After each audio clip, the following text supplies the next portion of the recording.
பிரியமானவர்களே, இயேசு கிறிஸ்துவின் நாமத்தில் உங்களுக்கு என் அன்பின் வாழ்த்துக்கள். ஒரு புதிய மாதத்தின் முதல் நாளுக்குள்ளே வந்திருக்கிறோம். இந்த நாள் ஒரு விசேஷமான நாள். என்ன சொல்லுங்க பார்க்கலாம்? தொழிலாளர் தினம், மே மாசம் 1ஆம் தேதி. அப்படிதானே? தொழிலாளிகள் வேலை செய்யறாங்க, ஒர்க்கர்ஸ் டே, லேபர்ஸ் டே அப்படின்னு சொல்லுவாங்க. நான் என்ன சொல்றேன்னா, உழைப்பாளிகள் தினம். உழைக்கணும், கடினமா உழைக்கணும். அவங்களதான் கர்த்தர் ஆசீர்வதிப்பாராம். அப்ப நீங்க வேலை செய்றீங்களா, உழைக்கிறீங்களா? யாரா இருந்தாலும் கடினமா உழைக்கிறவங்களை ஆண்டவர் ஆசீர்வதித்து உயர்த்துவார். சோம்பேறிகளுக்கு ஆண்டவர் உதவி செய்வதே கிடையாது. சோம்பேறிகளை ஆண்டவர் ஆசீர்வதிக்கவும் முடியாது. அப்ப உழைக்கணும். நீங்க தொழிலாளியா இருந்தாலும் முதலாளியா இருந்தாலும் கடினமா உழைக்கணும். இன்னைக்கு உழைக்காமலேயே சம்பாதிக்கணும்ன்ற எண்ணம் நிறைய பேருக்குள்ள வந்து விட்டாரு. அதனால தான் இந்த ஆன்லைன் ரம்மி அந்த விளையாட்டுலாம் என்னது? அது உழைப்பாது. சும்மா உட்கார்ந்த இடத்துல உட்கார்ந்து பணம் சம்பாதிக்கணும். இந்த தவறான சிந்தை நிறைய பேருக்குள்ள வந்தனாலதான் கேடான காரியங்கள் உலகத்துல நடக்க ஆரம்பித்து விட்டாரு. கஷ்டப்படாம உட்கார்ந்த இடத்துல இருந்து சம்பாதிக்கணும்னு உழைக்கணும். ஆண்டவர் வந்து மனிதனுக்கு கொடுத்த கட்டளை, நீ உழைக்கணும். ஆதாம் ஏவாளை உண்டாக்கி ஏதேன் தோட்டத்தில் வச்சார்ல ஆண்டவர். எல்லா வசதியும் இருக்கு, நல்லா சாப்பிடுங்க, இதுக்கு வேற ஒன்றும் காரியம் இல்லை. அந்த ஆண்டவர் சொல்றாரு, இந்த தோட்டத்தை பராமரிக்கணும், பாதுகாக்கணும், வேலை செய்யணும், சோம்பேறியா உட்கார்ந்துருக்க கூடாது. அதனால உழைப்பாளிகள் யாரா இருந்தாலும் அவங்களுக்கு இன்னைக்கு என்னுடைய வாழ்த்துக்கள். ஊழியக்காரங்களா இருந்தா கூட தினசரி உழைக்கணும். வாரத்துல ஒரு நாள் 2 பிரசங்கத்தை பேசினா ரொம்ப உழைக்கிறேன்னு சொல்லப்படாது. தினந்தோறும் இயேசுக்காக உழைக்கணும். அவங்கதான் உண்மையான ஊழியக்காரங்க. அவங்களதான் கர்த்தர் ஆசீர்வதிப்பார். அப்ப இவங்களுக்கு ஆண்டவர் என்ன சொல்றாரு? உங்களுக்கு உழைப்பாளிகளாகி உங்களுக்கு உபாகம் 28:8 கர்த்தர் வாக்கு கொடுக்கிறார். கர்த்தர் உன் களஞ்சியங்களிலும் நீ கையிடும் எல்லா வேலையிலும் உனக்கு ஆசீர்வாதம் கட்டளையிடுவார். நீங்க என்ன செய்றீங்க? ஊழியம் செய்றீங்களா? வேலை செய்றீங்களா? ஃபேக்டரியில ஒர்க் பண்றீங்களா? கடையில வேலை செய்றீங்களா? சூப்பர் மார்க்கெட்ல வேலை செய்றீங்களா? நிலத்துல வேலை செய்து விவசாயம் செய்றீங்களா? என்ன வேணாலும் இருக்கட்டும், நீங்க உழைக்கிறீங்கன்னா ஆண்டு சொல்லுகிற, என் மகனே, என் மகளே, நீ கையிட்டு செய்கிற எல்லாவற்றையும் நான் ஆசீர்வதிப்பேன். உன் கையின் பிரயாசம் ஆசீர்வதிக்கப்படும். உன் களஞ்சியங்களை ஆசீர்வதித்து நான் பெருக பண்ணுவேன் அப்படின்னு ஆண்டவர் வாக்கு கொடுக்கிறார். ஆண்டவர் சொல்லுகிற வார்த்தை கவனிக்க. உன் களஞ்சியத்தில் நீ கையிடும் எல்லா வேலையிலும் உனக்கு ஆசீர்வாதம் கட்டளையிடுவேன். சிலர் சொல்லுவாங்க, எவ்வளவு கஷ்டப்பட்ட ஒரு ஆசீர்வாதமே இல்லைங்க அப்படி சொல்லுவாங்க. அப்படி இல்லை, ஆண்டவர் ஆசீர்வதிப்பார். உங்களை பார்த்து சொல்லுகிறார். அப்போ நீங்க சோர்ந்து போகாம கடினமா உழைக்கணும். அதை பார்த்து அந்த பிரயாசத்தை ஆசீர்வதித்து தேவன் உங்களுடைய வருமானத்தை பெருக பண்ணுவார். உங்களை ஆசீர்வதிப்பதை நீங்கள் பார்க்க முடியும். இன்றைக்கு நான் நிறைய பிசினஸ் பீப்புள், பெரிய பெரிய தொழில் அதிபர்களை சந்தித்திருக்கிறேன். அவங்களுக்கு கீழே 100 பேர், 200, 1000 பேர்லாம் வேலை செய்யறாங்க. அந்த மாதிரி தொழில் அதிபர்களை எல்லாம் நான் பார்த்திருக்கிறேன்.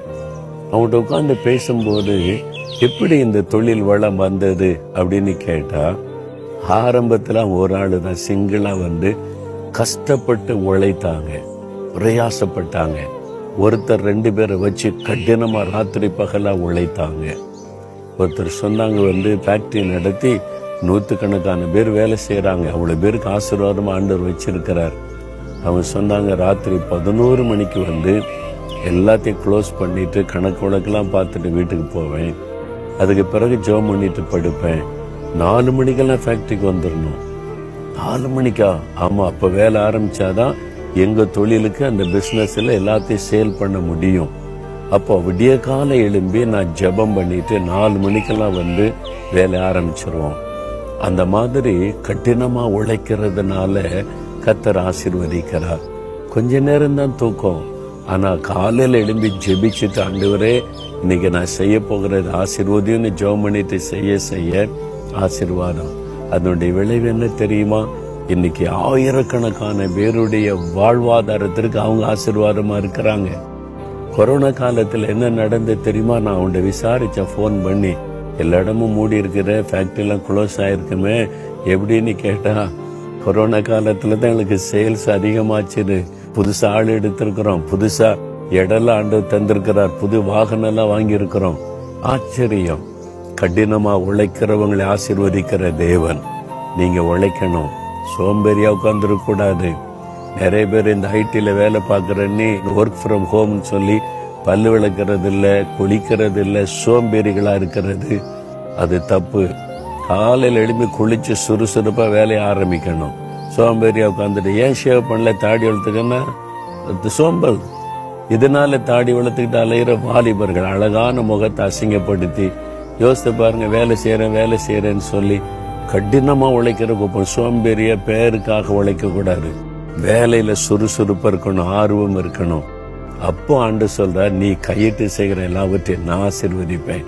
வானத்தை பூமி உண்டாக்கின தேவன் ஆசீர்வதிச்சா எப்படி இருக்கும் யோசித்து பாருங்க. தேவன் உங்களை 1000 பேருக்கு வேலை கொடுக்கிற அளவுக்கு ஆசீர்வதிப்பார். உங்களால பல குடும்பங்கள் வாழும்படிக்கு கர்த்தர் ஆசீர்வதிப்பார். நீங்க சொல்லுங்க, ஆண்டவரே நான் கையிட்டு செய்கிறது எனக்கு ஆசீர்வதிங்க. ஒரு தொழிலாளியா ஒரு முதலாளிக்கு கீழே வேலை செய்றீங்களா, சந்தோஷமா செய்யுங்க, மனப்பூர்வமா செய்யுங்க. இது கர்த்தர் கொடுத்த வேலைன்னு செய்யுங்க. முறுமுறுத்துக்கிட்டே செய்யாதங்க, மனப்பூர்வமா செய்யுங்க, மகிழ்ச்சியோட செய்யுங்க. அப்படி செய்யும் போது நீங்க வாங்குற சம்பளம் உங்களுக்கு ஆசீர்வாதமா இருக்கும். களஞ்சியம் ஆசீர்வதிக்கப்படும். களஞ்சியத்துல தான் சேர்த்து வைப்பாங்க தானியத்தை. அது மாதிரி உங்களுக்கு மிச்சம் இருக்கும். நீங்க மிச்சத்தை சேமித்து வைக்கக்கூடிய அளவு கர்த்தர் ஆசீர்வதிப்பார். வீண் செலவு வராது, ஆஸ்பத்திரி செலவு வராது. அதுல தேவனுடைய ஆசீர்வாதம் இருக்கும். அப்ப இன்னைக்கு ஒப்பு கொடுங்க, ஆண்டவரே நான் கடினமா உழைப்பேன், சோம்பேறியா இருக்க மாட்டேன். நான் கையிட்டு செய்கிற எல்லாவற்றையும் நீர் ஆசீர்வதிக்கிற தேவன். நான் வேலை செய்யறது நிமித்த எஜமானை ஆசீர்வதியும், எங்க முதலாளி ஆசீர்வதியும். அது அவங்க ஆசீர்வதிக்கப்பட்டா தான் ஆசீர்வாதமா இருக்க முடியும்னு சொல்லுங்க. நீங்க நான் ஒரு 100 பேருக்கு வேலை கொடுத்து அவங்களை ஆசீர்வாதமா இருக்கணும்னு கேளுங்க. கர்த்தர் உங்களை ஆசீர்வதிப்பார். உங்க நிலங்களை ஆசீர்வதிப்பார். விவசாயம் செய்றீங்களா, சோர்ந்து போகாதங்க. நிலங்களை தோட்டங்களை ஆசீர்வதித்து பெருக பண்ணுகிற தேவன் அவர். ஜெபமணி செய்து பாருங்க, கர்த்தர் ஆசீர்வதிச்சிருவாரு. உண்மையில எங்க வீட்டுல சில வருஷத்துக்கு முன்னால மாமரங்கள் தென்னை மரம் எல்லாம் வச்சோம். என் மனைவி போய் மரத்தை பார்த்து ஜெபம் பண்ணிக்கிட்டு கொண்டு இருப்பா. என்ன பண்றன்னு கேட்பேன். ஒவ்வொரு மரத்தையும் ஆண்டவர் ஆசீர்வதிக்கட்டும்னு ஜெபிக்கிறேன்னு சொல்லி. அதனுடைய விளைவு இன்றைக்கு அந்த தென்னை மர மாமரத்துல அவ்வளவு வருமானம் எங்களுக்கு வருகிறது. கர்த்தர் செழிப்பாய் ஆசீர்வதிக்கிறார். கண்கூடாக நாங்க பாக்குறோமே. உங்க வாழ்க்கையில நடக்கும். செழிப்பான ஆசீர்வாதம் உண்டாகும். இன்னைக்கு ஆண்டவர்கிட்ட ஒப்பு கொடுத்து கடினமா உழைக்க அர்ப்பணித்துக் கொள்ளுங்க. தகப்பனே, யார் யார் இன்னைக்கு ஒப்பு கொடுத்து கடினமாய் வேலை செய்ய, கடினமாய் உழைக்க, சோம்பல் இல்லாதபடி சுறுசுறுப்பாய் செயல்பட தங்களை அர்ப்பணிக்கிறார்களோ அந்த தொழிலாளிகளை எல்லாம் நீங்க ஆசீர்வதிங்க. உழைப்பாளிகளை கர்த்தர் ஆசீர்வதிங்க. நிலத்துல உழைக்கிறவங்க, ஆபீஸ்ல உழைக்கிறவங்க, ஆண்டவரே அப்படி விதவிதமாய் அவங்களுடைய ஃபேக்டரியில, அவங்களுடைய ஆபீஸ்ல, கம்பெனில எங்க வேலை செய்த உழைத்தாலும் இவர்கள் நிமித்தம் அவங்க வேலை செய்கிற இடம் ஆசீர்வதிக்கப்படட்டும். அந்த தொழில் ஆசீர்வதிக்கப்படட்டும். நிலங்கள் ஆசீர்வதிக்கப்படட்டும். நான் ஆசீர்வதிப்பேன்னு சொன்னீங்களே, ஆசீர்வதித்து பெருக பண்ணுங்க, செழிப்பை காண செய்யுங்க. இந்த நாள் முதல் அவருடைய வருமானத்தில் செழிப்பும் ஆசீர்வாதமும் மிச்சமும் உண்டாயிருக்கட்டும். இயேசு கிறிஸ்துவின் நாமத்தில் ஜெபிக்கிறேன் பிதாவே. ஆமேன், ஆமேன்.